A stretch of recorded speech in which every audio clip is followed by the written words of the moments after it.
Hi, everyone. Welcome once again to the Adventures Travel Club television show. Betty, what are you doing on a bus? Well, I'm on my way to, where are we going? We're going to go to Canada. We're going to Canada. This is what we've been talking about for a long time. And but right now we're on our way to Napa. Can I tell you a secret?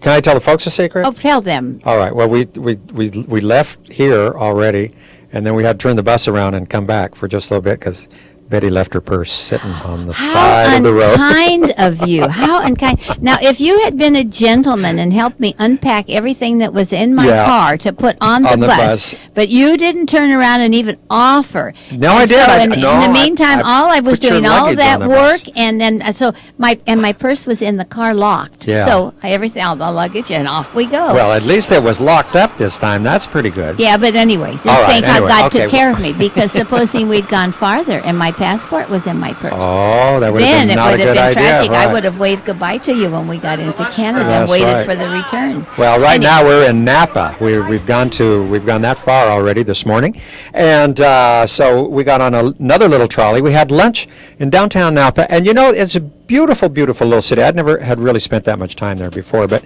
as we got on these little trams, we had the opportunity to go through some of the residential areas, and you can see some of the beautiful homes that are located here in Napa. And if you've never, I know a lot of people will go up to Napa and they'll, to the, my shirt. By the way, I would like to introduce you to Marv Harrison. Did you see that shirt? It said the Harrison Winery. Harrison Winery. Well, see, I didn't know you were so wealthy, Marv. I'm not. I couldn't afford the wine. It was $100 a bottle. That's why I bought the T-shirt. Isn't that ridiculous? Well, and it'll keep. It'll keep, yeah, and the wine would be gone. Anyway, from there we went on to the Chandon Winery up the road a little bit. And this is what I wanted to say. A lot of people will visit the wine country and sometimes not even go into the town, and because I just hit one winery after the other. But if you get up there, make sure that you go to downtown Napa. It is just really beautiful and very nice. People are so friendly. All the little shops that we went into, and we had lunch at a very, very wonderful place there. It was great. So afterwards, of course, then we went on to find out how they make the real good bubbly stuff up here. Yeah, the whole experience was great. We didn't do any tasting because, unfortunately, I think it was like $12.50 a person to do the tasting. All the wineries now charge. And of course, we wouldn't have had the time for that anyway. No. And then everybody wouldn't have been asleep after that anyway. Well, right? that's very true. That's very this true. Gentleman who was our guide at the Chandon Winery was a retired fireman, and he knew his wines, though. And how the whole process goes, especially with the sparkling wines. It was a very, very interesting tour that we had. These are mushrooms. However, they are made out of stones. Yeah. So I don't think you want to taste them. I never really quite got the significance of it. Why? It's just why sort of like mushrooms? it was a rock garden, I think. Well, maybe so people like me would ask questions about why, huh? Okay. It brings up the curiosity in a person. Right. Anyway, we're going to head on further up through the Napa Valley. And of course, there are so many wonderful places to visit up there. St. Helena and just a lot of wonderful places. And there's some good bakeries and stuff. Ooh, and we didn't get to those, but there's one in Sonoma that has the bread that they kind of pull apart. That's all with pecans and delicious. But we didn't get to do that I'm this getting time. hungry. There's only so much you can do. The day is only 24 hours, and That's out of that 24 hours, we probably move for 8 of them, huh? I think so. Yeah, I think so. Because we did a lot of traveling. It's beautiful country going up here. Oh, and look! Isn't that pretty? I know. There are. I just wanted to keep the camera rolling as we went through some of the small little towns along the way. And later on, of course, we're going to go up through the Oregon coast, and we're actually headed to Victoria, Canada, where we'll be on one of the trips coming up pretty soon. But, Betty had mentioned before we started the show to me, she says, there's just so much to see right here in our own country. Of course, we're always, traveling off to various places around the world.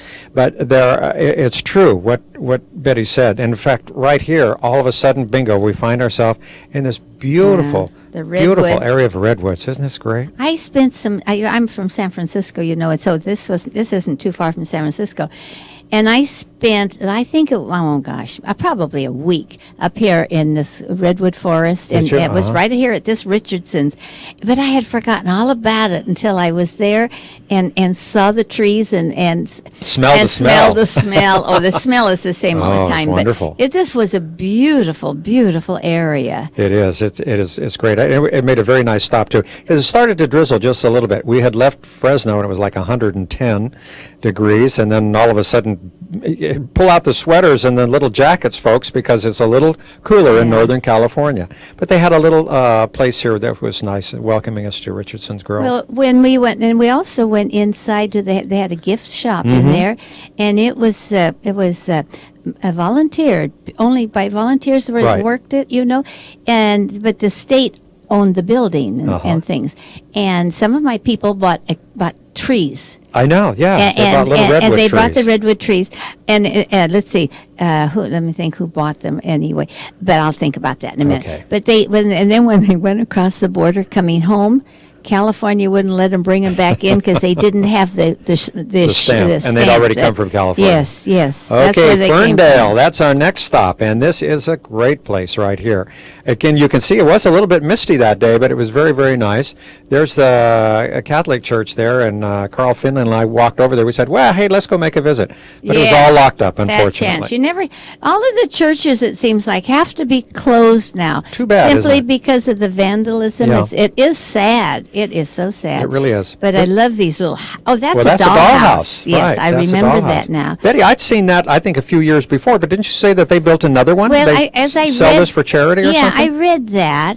And they sold it, and then they made a replica of it to commemorate the fact that they had built the little house. Oh, my goodness sakes. Yeah. Ferndale Cemetery. And here are a lot of the people that settled Ferndale, and there were two specific groups.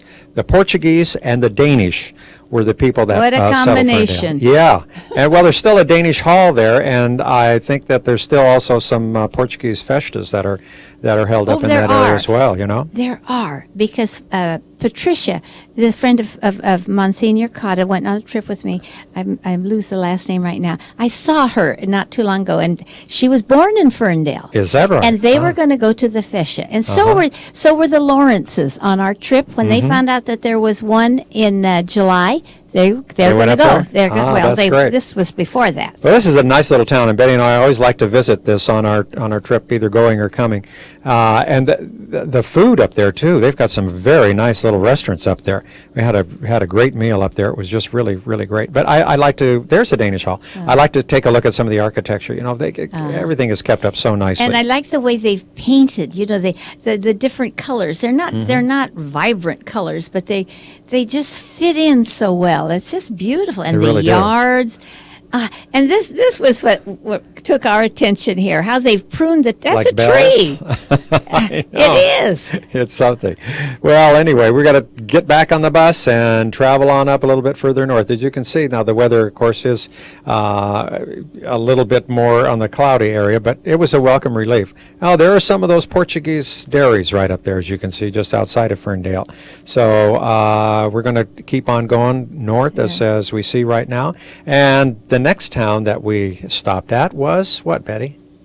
That was Eureka. Right. Thank you. I got something hey, right. Good. You got an 100% today. But this, I have seen this quite a few times. It's just like Disneyland house with all its gingerbread. Right. From what I understand, this house was built by one of the people that was, I guess, very big in the lumber industry years and years ago. But now it's turned into a private club, and so we didn't have a membership, so we didn't go in. We stood there like the rest of the tourists and just sort of gawked at it from the outside. It is beautiful. It would have been fun to go inside to see, but they were still working on part of it. So I guess with a home like this, there is continually a painting or repairing or doing something for the upkeep. You have to think when you have a lot of rain and stuff like that you're going to have a lot of repairs. Now, toward the back of the building, they've built some bigger banquet rooms back there,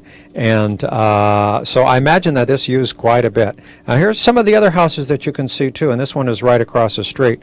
I think this was an attorney's office, but look, isn't that a pretty pink? Isn't that pretty? And then they put a monstrosity next to it. I don't know whether you have that in the picture or not, but an old brick, a concrete building. No, I tried to And avoid that. Good, I'm glad. I'm glad. Okay, so it's back in the bus and further on up the road. And you know, there are so many wonderful places that you can stop. And so we did stop at a few of them, but now you can see we're getting more and more into the trees. And of course, this is where a lot of the lumber does come from. And the Northern California area, we ran into a lot of lumber trucks, of course, coming and going up and down the highway as we were going in this particular direction. And of course, the wonderful, wonderful rivers that we see.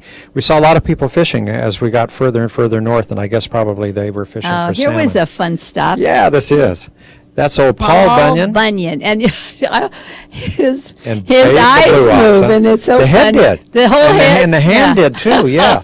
You know, it was kind of funny because, I mean, there's somebody spotting it somewhere who's got a microphone. There's an amplifier there on with Paul Bunyan, and all of a sudden he's talking to the people, and they're just What's they're going on, huh? a little bit amazed Now to that's see the that. blue ox. Yeah, babe. Now the it blue gives you ox. an idea of the size of it. Look at Yeah. the people underneath it. It really is large. It was a fun stop. We didn't really do much. We always go in and, that's think not this is true. the- I bought a pair of earrings there. Did you Little really? silver earrings, the Indian type things Uh-huh. with feathers. Good. Now see, Paul's going to wave to us. There it is. Hi, There hi we go. Channel How about 49. that? So glad you stopped. Yeah. There he's winking. Blinked his eyes Yeah. and turns his head. Yeah. And there's a speaker there somewhere, and he was talking with a few of the folks that stopped there, and a few of them didn't know what to think of that. Anyway, we're going back on the into bus again. Oregon, Yeah. right? And we're going to cross the border and go into Oregon, and we're going to go through a myrtle wood factory. And I didn't know too much about myrtle wood, but you see it up and down the freeway all the time, and we're gonna go there. But first, we want a nice stop here along the Oregon coast and take a look at. It's just The breathtaking, isn't it, view. Betty? Yeah. Everything is picture postcard. Yes, it certainly is. And this was beautiful. This was a little bit early in the morning, but the sun hadn't totally gotten up yet to illuminate all of the water. But it was just, I thought, very, very picturesque the way that it is right there. It's really hard to discern the fact that it's water there, but you see the crests, don't Mm-hmm. you? Oh, it's been a fun trip. It is a fun trip. That's right. There are some of those fishermen out there looking for the salmon.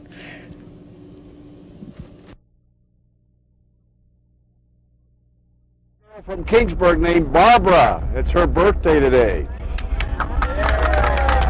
So with that, we'll sing happy birthday, okay? You ready? On a 1 and a 2 and a 3. Happy birthday to you. Happy birthday to you. Happy birthday, dear Barbara. Happy birthday to you. And many more. Okay. Well, that was our birthday song, as good as it was Yeah, for Barbara. Well, it's what the whole idea is, that just to know that we think of them and remember them Right. and pay. Well, our microphone wasn't working too well on the camera. Well, that day. I think the Carl wasn't working all that well either. Now, he'll hear this and he'll say, "What do you mean?" What do you mean? That sounded like me. It's He's a got a way- good voice, though. Let I me know, tell you. He but has we a had a very good little voice. problem to start with the microphone. Yeah, or the something, microphone on the bus wasn't working too Yeah, well. yeah. Anyway, we're in Coos Bay, Oregon, right here, and of course we can see that they've done a lot of building since I have been here before, and so a lot of boats must really come in, and I guess they use Commercial a there. lot. Yeah, Yeah, a lot of commercial Well, fishing. commercial fishing, and also a lot of shipping, I think, out of this area as well. So we always hear about Coos Bay, Oregon, and that's where it is. But now we've gone a little farther up the road here in Oregon, and we're going into the myrtle wood factory. And this gentleman is going to give us a really great tour and tell us about myrtle wood. And so let's give a listen. A tree that grows to only a 15-inch diameter at its base, it is approximately 150 years old. So the trees we cut for product actually are between 300 and 500 years old. And we get most of our lumber from the lumber companies like Menasha, Weyerhaeuser, local farmers who are going to clear cut a hillside. And so what we do is they call us up because we're the oldest and largest factory in the world for myrtle wood. And they say, hey, would you like to purchase some trees? So if we do, we go ahead, we go out, we check them out, see if we like what we see. If we do, we buy them. If we don't, they probably they do get cut down anyway, and they're sent to chip yards. A little bit about the tree itself. What we've set up here is a little bit of a display. We don't use any stain in our shop. So myrtle wood is a very colorful wood, and it comes in multiple colors. This is a red, it comes in a gray, it comes in a nice blonde. We won't give up on the brunettes, it still comes in a nice brown. Here's an interesting piece that I can tell you about. Myrtle wood trees, because of our Oregon coastline, get stressed and get damaged. They heal themselves. It looks like somebody's taken a piece of ink or a pen and ink line this. This is actually a grain called ink line, and that's exactly what it is. And it's a very nice piece that comes that gives you some character. Here's another one which is the most unusual. It's called tiger striping, and it actually comes from the very bottom portion of the tree. And you don't get very much of it, so when you get it, you'll see it runs into other colors. And then finally, what I enjoy showing everybody is, it keeps me from being a liar, I tell them we don't use any stain. Well, if you look at this one piece of wood, you can see every color that is in the one piece. So we're not good enough to stain that way. So we're going to go back. We're going to go back to the sawmill. We're not sawing lumber today, but we have some trees back there. And then I'll explain to you what the process is for the 90-day cycles it takes for us to cut a tree, take it in the sawmill, and cut logs, and then bring it all the way until we get back out front where the turner is going to actually show you how we make some of the products and turn some of the bowls, okay? Those are the myrtle wood trees. In a factory, there's a 90-day cycle pretty much of what you need to get done. So right now we're in the process of purchasing logs, finding logs and purchasing them. So that's our start. The bigger ones up there probably could be around 400 years old, but those are myrtle wood logs that we'll use to make product with. These actually are 2 maple burrows that we have come across, and these most naturally will get shipped to Japan. They'll come over and they'll like them. We'll just put them on a truck and then we'll send them over to Japan just as they are. And they'll make tabletops. They like them for the creativity of room dividers. They use it for the inlays and stuff in there. Something like this probably sells for about $1 a pound. And I'm guessing this one maybe is about 1,600, 1,500 pounds. Heavy with it. Yeah. Really heavy. Yeah. What we do actually is we take the logs that you see outside and we put them on our deck and we cut them. We have a double-bladed saw over here. The bottom wheel is 4 foot and the top is 2 feet. So we can cut up to a 36-inch log. And we actually make lumber here. When we cut lumber, we cut it into 1 1/4 inches, 2 1/4, 3 1/4, and 4 1/4 inches in thickness. You cut it as wide as you possibly can cut it, and then we hydrate that and we put it into separate piles. So for an example, a 13-inch salad bowl that we make, you would need to start with a piece of wood that's 13.5 by 13.5 by 4 1/4. That makes a single salad bowl. So after we cut the planks, we bring them over here to this bottom-up chop saw, and that's what we do. We cut those squares. And once we cut the square, we examine it, and wood shrinks pretty quickly. You look at it and you go, oh, there's a little crack in it. So a 13-inch bowl becomes a 12-inch bowl just like that. Then you look at it and you see a little knot, and a 12-inch bowl becomes a 10-inch bowl just like that. So that's what we do. We make all those squares and we put those in piles. And then what we do with our cuttings, for example, our scrap wood, we do a community thing here where myrtle wood burns really well. So if somebody runs into a hard time, loses their job, we'll give them almost like a cord of scrap wood off the sawmill for nothing. But we only help people help themselves. So we have it outside. They have to load it up themselves, and they could have it for free. Okay? So what we do is the wood and the products that come out of the mill go in there, and it goes in there for a minimum of 60 days, and it stays in there at 117 degrees is what we found the best way to cure it, and it has to stay consistent for that period of time. We bring the moisture content down to 7%. So our biggest expense is our electric bill and drying our lumber.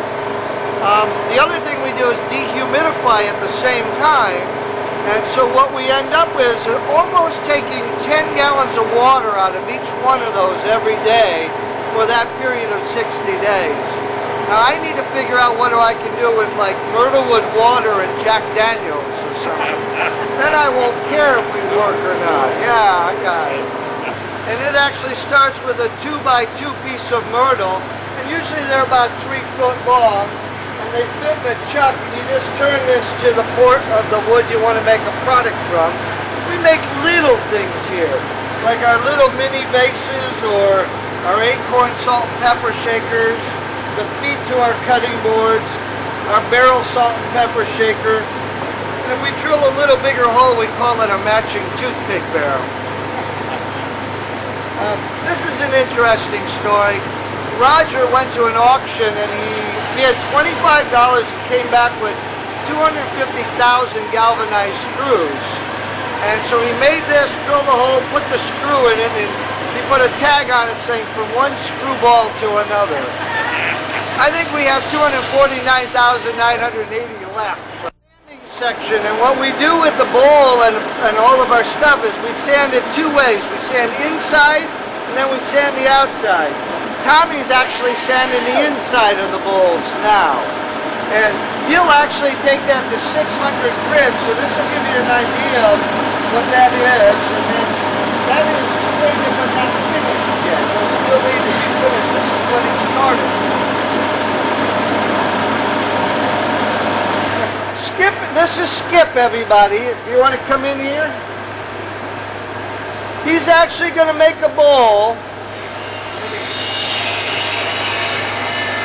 He's actually going to make a salad bowl for you. Skip's been turning for 14 years. He came here 14 years ago and said, I need a job. We said, well, great, can you turn? He said, no, I need a job. So he's self-taught. He makes his own tools. Now he's considered to be one of the best in Oregon. So actually what he's making is he's taking a blank like I showed you, and he's actually turning a salad bowl. Everything you see turned in here, every bowl and plate and everything is done by one person, by hand, by Skip. When you look at his products, you may find one's a little shorter, a little thicker. Well, they are. That's a Monday versus Tuesday or day after a party. I don't know, but he's good ears too.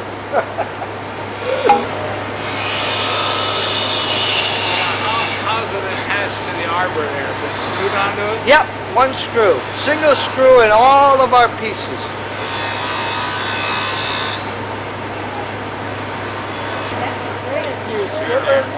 And that's a great bowl besides. And then you shellac them? Then, no, it goes over to sanding. It'll go sanded inside, sanded outside, and then I'll tell you about how we finish them in a second. What we actually have is a tank of Danish oil, and those bowls will get dipped in Danish oil, and then they'll get wiped down, and then they rest for a day, and that's how they seal by using Danish oil, seal all the pores. And then we take them the following day and we put them on another lathe and we 4/0 steel wool them until they meet our quality and fine and shininess. And then they're ready for the store. So one thing you need to remember though is taking care of your wooden bowls is really interesting. And it doesn't matter if you have olive wood from Italy or if you have maple or anything. Well, here we see some of the products in the little showroom. Oh, And now you can see what, can looks see that. at it and you say, oh my God, What did what's you think that? it was? It's an object of art. It's I a think. basket. That's If what I'm it not is, right. mistaken, Maria Pedro bought one Did she? for a gift for somebody. It's really prettier to see in your, when Oh, you're yeah. holding it because of the wood. But I think she bought that for a wedding gift for someone. Really? Uh-huh, Well, there's some uh-huh. very nice pieces of They purchased a lot of things in that store. of wood here that we can see. And as we learned just a little bit ago, the various colors that you see. There's nice. Speaking of the Pedros, there they are right there. Yeah. Yeah. Nice people. They travel with me a lot. They're really nice to have. And we're going across another river, as you can see right here. So river. There were just tons of rivers that we seemed to cross as we get into Oregon here. It's You just know beautiful. what, Marv? This is really the nice thing about being on a bus. Just Mm-hmm. think if we were taking an airplane and going up to Oregon on a plane, all we'd see was a bunch of clouds. True. And the inside of an airport, Right. and of course then when you get to your destination you see things. But this way, you can take in the whole ball of wax. You sure can. And you know what surprised me about this, Betty, right here was the sand dunes that you see. I was trying to get various shots of them, and I was surprised because I didn't realize that the dunes came so far back. Well, there's always to the road. sand dunes, and when there's got an ocean, aren't there? Well, yeah, but What's you the have matter? a beach You have that to have the sand dunes. you don't always have this much of them, though. I mean, Oh, you know. you're thinking of Carmel where they have all just the white, beautiful sand? Yeah, well, and you find different types of sand that Yeah. are here, but the dunes, and in fact, I was trying to get more pictures of it, but all of a sudden there was a lot of commercial buildings in front, and so I couldn't get it all the time. You so. do a great job. Really, you have with all of the handicaps thank you have, not personally, What do you mean by that that? you encounter with trees and buses and people going by, and Right. you do a great Oh, job. thank you. Well, this is sort of a little recap of what we saw on today's show.